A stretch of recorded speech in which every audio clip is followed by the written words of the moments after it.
what's the most difficult thing that you work with in your lives? Is there anyone here who doesn't feel low self-esteem or hasn't suffered from that? Me, absolutely no. I noticed when I lived in African countries and some of the Asian countries too, that's not such a problem. But certainly in our society it is. In the monastic training, we work very much, as you can see, opposite to worldly currents. Like in the world where greed is promoted, in monastic life, we go in the opposite direction, having to give up and let go, simplify physical and on the relationship end of things as well. Like you start off being very junior. Well, I guess that happens in lay life because when we're children, we're at the bottom of the scale. But certainly as an adult, everyone wants equal rights. But in the monastery, we don't necessarily have equal rights, especially as nuns, or equal treatment, which is very disturbing to Western eyes. In lay life, freedom is very important. The freedom to be greedy, or to get what you want, or to stay away from the things you don't like. Like when you're hungry, you just go to the fridge and get something. But in the monastery, we certainly spend a lot of time paying attention to what we are doing and the ways that we're doing it. And how it's always being pointed out to us when we're acting in ways that confuse and cause chaos or disturbance to the community. So, looking at some of the details of that, not that the physical components of our life help us to avoid getting caught up in greed, hatred, and delusion. I believe always it's going to be our relationship to what we do, what we have, and to what's going on in our minds. But I think that the rites and rituals, some of the restrictions, and in particular the renunciation of monastic life, does help us to become aware of our greed, our ill will, and our confused ways. For example, there are 4 requisites for our life, for my life. I should start with food. Food, robes, shelter, and medicine. Those are the 4. Is that true in lay life, do you think? Food, clothing, shelter, and medicine. So it's very similar. But just look at the differences. For example, food. We eat only in the morning. So afternoon we don't eat. Or if we eat, it's just little tiny pieces of cheese or something. You can't eat a lot of it or you get sick. Then certainly with the higher ordination, and if you take on bodhisattva training, you have many restrictions on what kind of food. With the 8 precepts, not so much. Certainly with the samaneras, bhikkhu, samaneri, bhikkhuni training, there are certain foods that you just can't eat. For example, it has to be offered in the right way, as you saw this morning, those of you who stayed. We eat with an alms bowl. We can't just get something out of the fridge and munch on it. Well, we couldn't get it out of the fridge, but if supposing you gave me something, I can't just stand there and munch on it. I have to sit down and make a blessing on the food. Bring my awareness, bring up a sense of gratitude. Normally, at breakfast time, we don't use our bowls, but in some traditions they do. So everything goes in the bowl, and then if there is anything, sometimes there's not. If you're lucky, you get offered food and goes in your bowl and then you eat it. If the food is not offered properly at the right time, before noon, in the right way, so that it's put into your hands, then you can't eat it without committing an offense. So there's the food. But if it's not given at the right time, in the right way, if you stored it up overnight, there are so many rules around the food. For those who do accept meat, then there's many kinds of meat that are not allowed. So then you have to make sure that the lay people know. And that's not always possible. There have been times when, even though the person who was feeding me knew, there was no food around where we were that matched the requirements. So I would end up eating just plain rice. You're supposed to eat food. You're a human being. There's so much restriction, you would think it's just suffering. But in a way, the practice around this food is not so that we suffer, but it's so that we live with mindfulness. And that around all this renunciation, we develop gratitude. It's a vehicle. Now, as householders, most people don't take on this kind of practice. So when, I suppose, by looking at the way that I live, you might either think that it's extreme, or it's a kind of fanaticism or madness, or why on earth would you want to do that? Does anyone think that? No? Yes. Thank you. My father thought so. He used to ask me, why couldn't you be a Tibetan nun? Then at least you could eat in the evening. But you do find that it does test the limits of one's patience many times. It tests the limits of one's mental calm. It pushes the boundaries a lot. Even when you think that you've got it sussed and you don't feel hungry, you don't eat till the next day, but you manage fine and you don't feel hungry, if the people that are supposed to offer you the meal don't show up, and then you have to go another day without eating, then how do you feel? There's always some kind of conditions that happen in this training which stretch the boundary even more.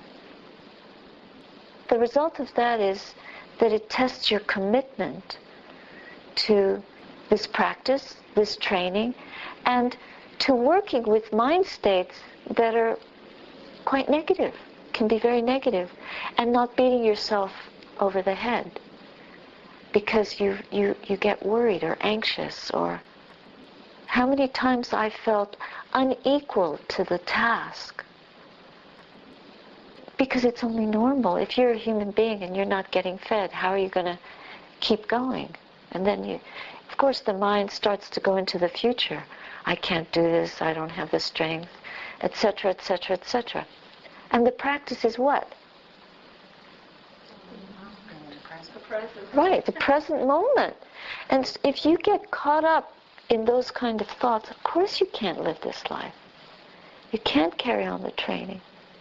But the training is to observe with mindfulness states of mind, emotional states, feelings of pain or pleasure, their arising and cessation in the moment by moment, all the time, and not identify with them. So if we're doing the practice, even when it gets hard and all the limits are pushed, and we're being challenged in a way that most people don't have to be challenged, we also have this constant reminder that shakes us up and makes us realize, well, I've had this happen where I'm standing there with my bowl, and my bowl is empty, and there's no guarantee that anybody's going to put anything in it. And the only thing I have to reflect on is that the bowl is empty, but my mind is full. Full of what? It's full of rubbish. It's full of negativity. And if my mind is negative, who's going to want to put food in my bowl? That's what I discovered. And then I also discovered that even if somebody fed me and I received that food with such a negative mind, I wouldn't feel very worthy of getting it. So then the reminder of looking at this empty bowl is not, Why is my bowl empty? Because that's very negative. That's greed, and that's ill will. It's aversion to the whole situation. It doesn't help. The food isn't going to get there any faster. But what I can fill my bowl with is faith. Faith that, well, I might not get fed today, but I can give up this meal just to contemplate a sense of, I can get the lesson that the bowl is empty and my mind is full of rubbish. Can I empty my mind like this bowl? I'm not going to starve. If I project into the future and I say, what if this happens every day? I will starve. And then I'll just have a fearful mind. What I'm really pointing to is that this particular training is so profound that if we use it skillfully, even when things look very dark, we do have the tools to remember, and it's about remembering to pay attention to the present, bring up a positive state of mind, let go the negativity, and generate qualities of gratitude, generosity of heart, faith, because faith comes from a heart that is feeling at peace and grateful and content with whatever the conditions are. So, yeah, if you're sick, that's very difficult. It's very difficult. I'm not saying this is easy. I'm just saying there's a way that we can do it. We have to be able to be very patient, incredibly courageous, and forgiving when we can't, when we just weep with frustration or fall down in negativity, or feel very sorry for ourselves and get discouraged. There are ways to pick ourselves up again. For example, look at the robe. Every day I wake up, I'm wearing this robe. It's always the same color, my favorite color. If it wasn't my favorite color, I'd be in trouble. And I love my robes. I always remember the Buddha. I always remember the bhikkhunis that practiced in those days. The work that they did on themselves in very trying situations. I remember the teachings over and over again when I wake up and it's time for me to get dressed and I put on my robes. And there's a particular way of putting on the robes. You can't just sloppily. Many of our rules govern how we wear the robe. They have to be even all around, and they can't be drooping or hanging, or we have to look dignified. If we look sloppy, are you going to have faith? If you see one of the robes dragging along the ground, or something like that, or if I drool all over my clothes, my robes when I eat, this doesn't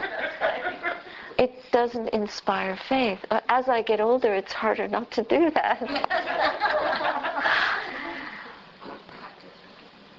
Practice forgiveness. The other day, I was sitting at the kitchen table at Janice's house and talking about my rules. And I have my rules in a very nicely bound little notebook, which I printed off and made by myself.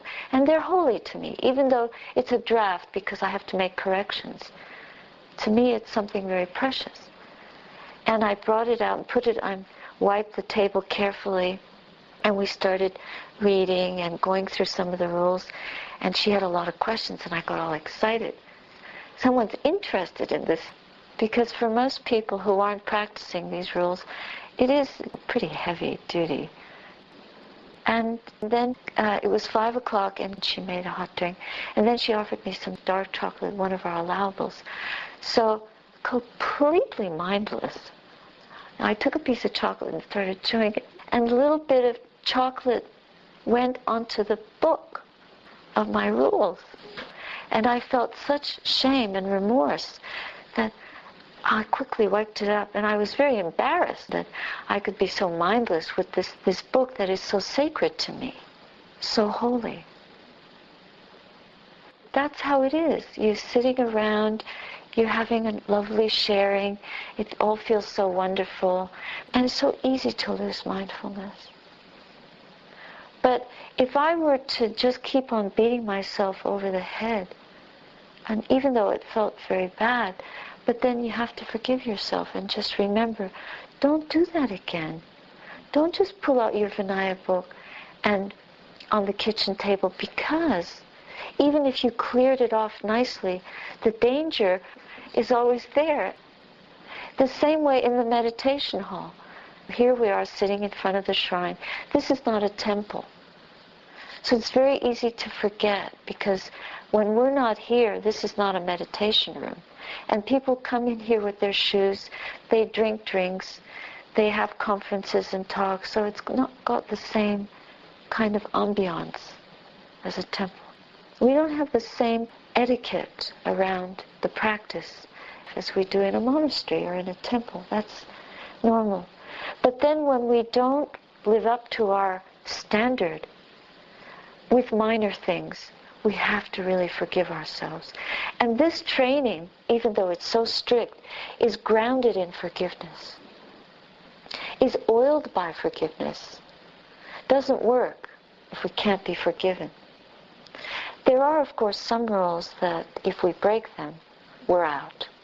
You're just not eligible because it's too gross, it's too coarse. You're not meant to be in the monastic life. It's as simple as that. And that's in body and speech and mind as well.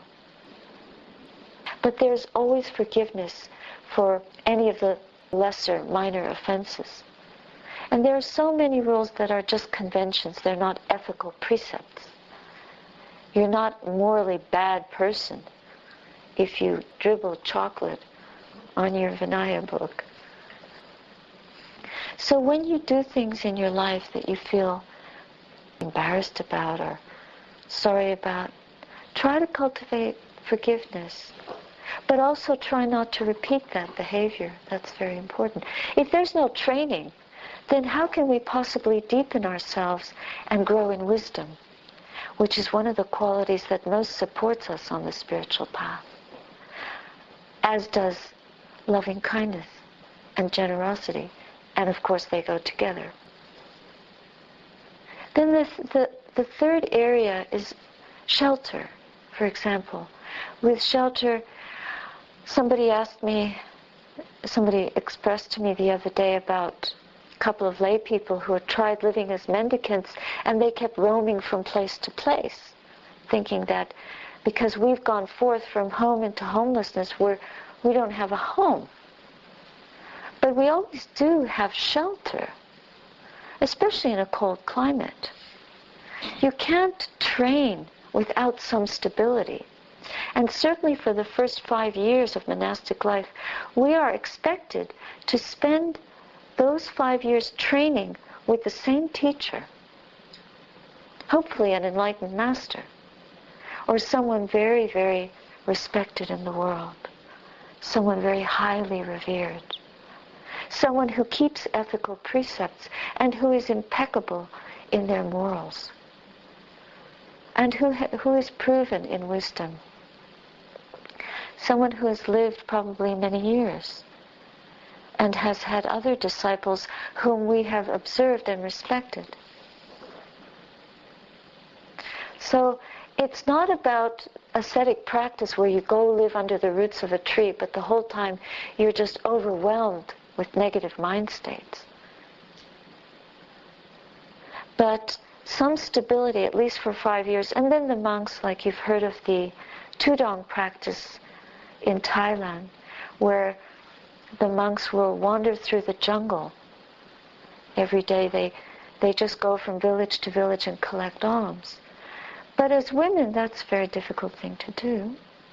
Certainly, many of the bhikkhuni precepts, we have about 80 or 90 precepts more than the monks.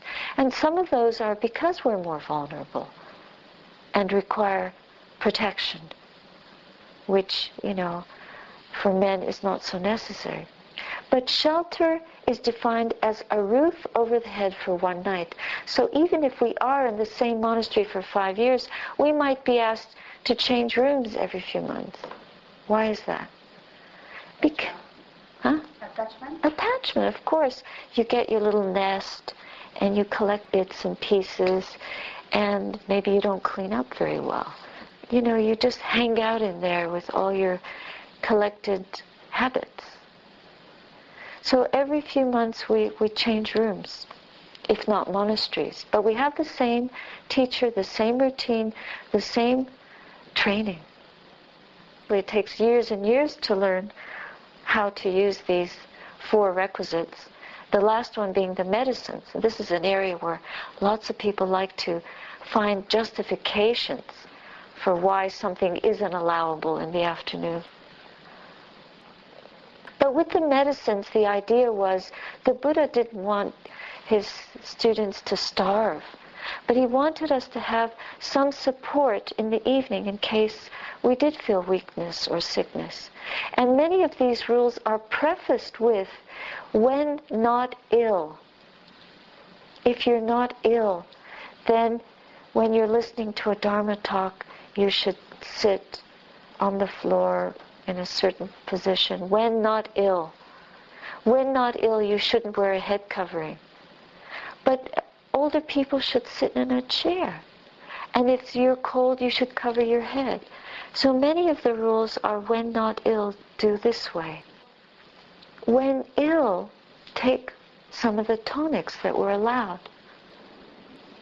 In our ordination, some of the tonics that we were told we would have to take from the day we take the precepts until we die is cow's urine.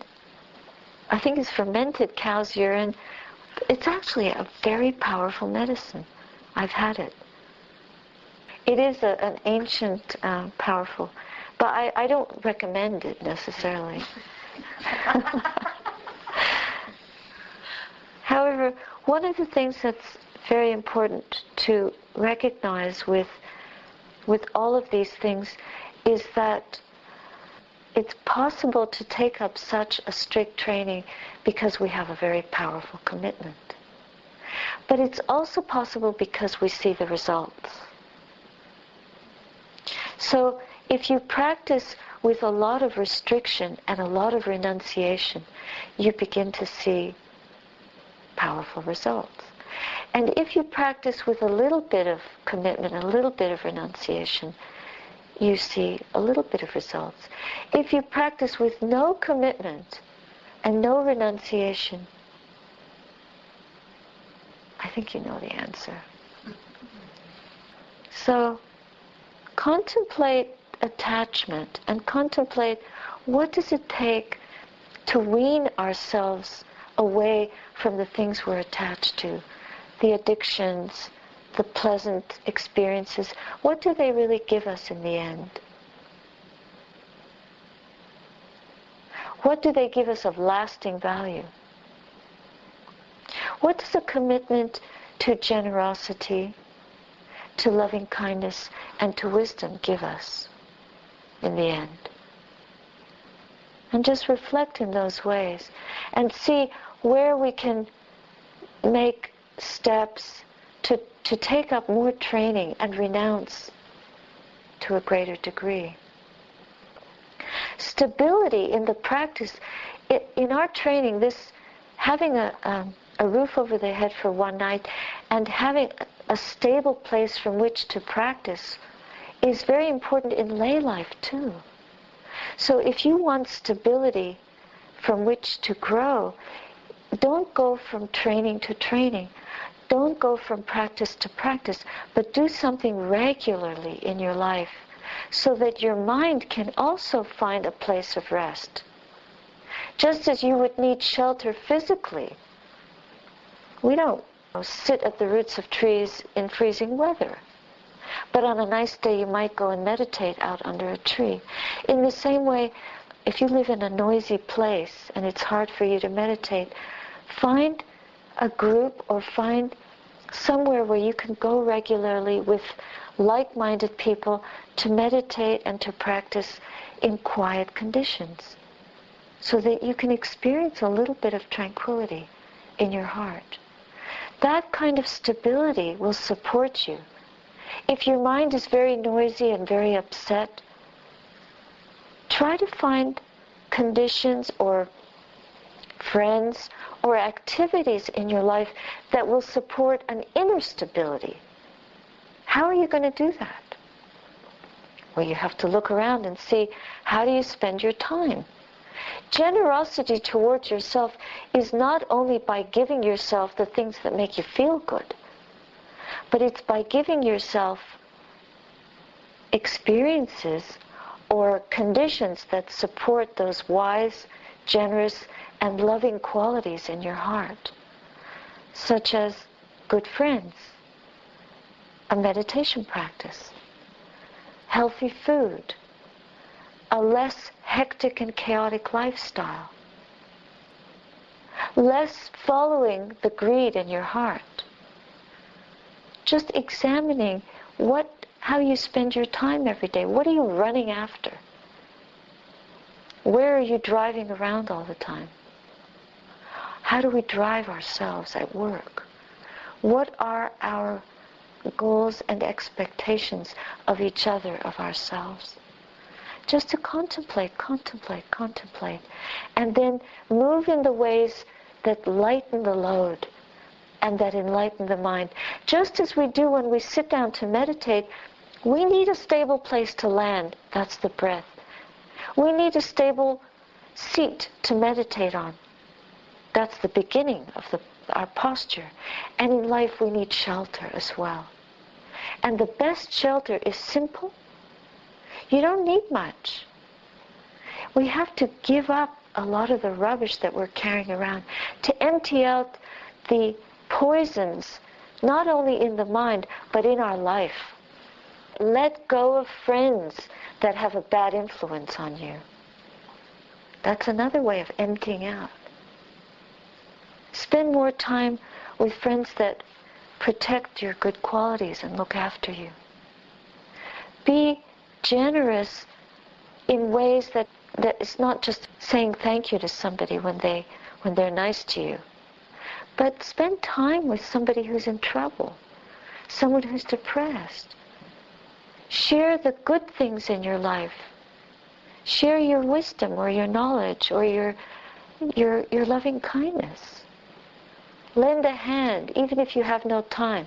Give up your own pleasurable evening to go and be with your old mother, who might be very lonely, even if you don't like her. And she's old and she needs some company. So many ways that we can develop these qualities. So these 4 requisites help us in our training. And I think in lay life, we also have these kind of things. We have food, we have clothing, we have shelter, we have medicines. How do we use them? How much do we collect? How much variety of food do we need to satisfy our hunger? How many clothes have you got stuffed in your cupboard that you never use anymore? How many different shoes, belts, scarves, how many dishes, etc., etc. What is the real medicine that we need? Is it another pill? Is it a drug? Is it drink? Is it food? To make ourselves feel happy. How much TV? How much entertainment? How many friends? How popular do we have to be to feel good about ourselves? How many magazines do we have to read and devour? How much news? How much sports? How much jogging do we have to do to be healthy? It's just a kind of filling up our time. It's overkill, overdone. So a little bit of renunciation, that may have negative connotations in our society. But people are not happy without renunciation. Just look around. In this modern world, we have everything ad nauseum. And we are suffering levels of misery that we've never perhaps known before. Look how successful the psychotherapy center is as a barometer of that. I wanted to read something to you. This is a kind of prayer, and it's from Rabindranath Tagore. In Buddhism, you might say, oh, we don't pray. But we do pray all the time. Every time we say, may all beings be well, may all beings be happy. We don't have to worry about whether we're praying to a divine being or a divine force or a universal benevolence or in anything. We're sending out the goodness of our hearts, our most noble intentions to one another, to all beings everywhere, starting with ourselves.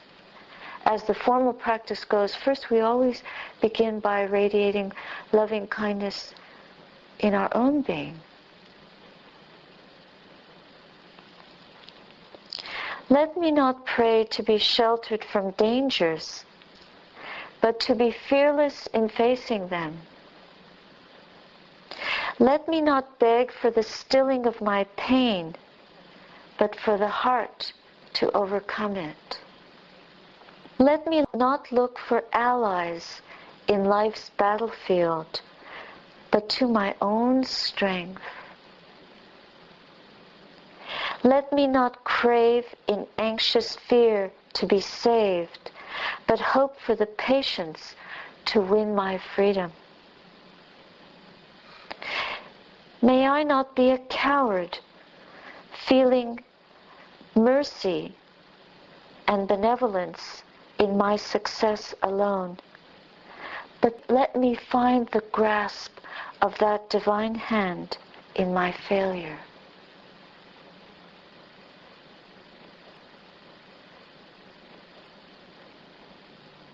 Remember forgiveness at every step. When you feel that you can't do it, raise yourself up and remember your own power, your own beauty. Remember that we come from beauty, we come from love. We go towards that beauty. We go towards that love.